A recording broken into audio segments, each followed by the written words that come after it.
నీకు సహాయం చేయవాడు నేనే, నిన్ను నిర్మించాను కాబట్టి నీకు సహాయం చేసే బాధ్యత నా మీద ఉంది. That's what the lord says. ఒకవేళ ఈరోజు దేవుని సహాయం కోసం ప్రార్థిస్తున్నావా? కీప్ ప్రేయింగ్, చేయి, ప్రార్థన చేయి. ఆయన నీ ప్రార్థన లక్ష్యం చేయట్లేదు. నువ్వు ప్రార్థనలు అలిసిపోవద్దు, విసిగిపోవద్దు. చేయి, ప్రార్థన చేయి. ప్రభు నీకు సహాయం చేయవాడు. ఆయన అనేక మందికి దేవుడు సహాయం చేసి తన ఉన్నతమైన ఆశీర్వాదాలతో నింపిన దేవుడు ఆయన. ఈరోజు నీకు నాకు సహాయకుడిగా ఉండాలని ఆయన ఆశపడుతున్నాడు.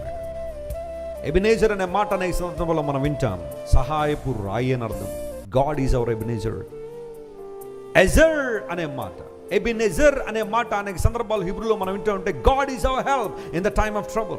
సమస్యలు వచ్చినప్పుడు, ప్రతికూలతలు వచ్చినప్పుడు అందరూ మనకు దూరం అయిపోవచ్చేమో, కానీ దేవుడు మనకు సహాయకుడిగా ఉన్నాడు. ఆయన నీకు సహాయం చేసేవాడు. ఆయన ఇదే విశ్వాసంతో ముందుకు సాగిపో. ఇదే విశ్వాసంతో దేవుని వైపు చూడు. నిర్మించిన వాడు మనల్ని విమోచించాడు. నిర్మించిన వాడు మనకేం చేస్తున్నాడు? ఆయన సహాయం చేస్తున్నాడు.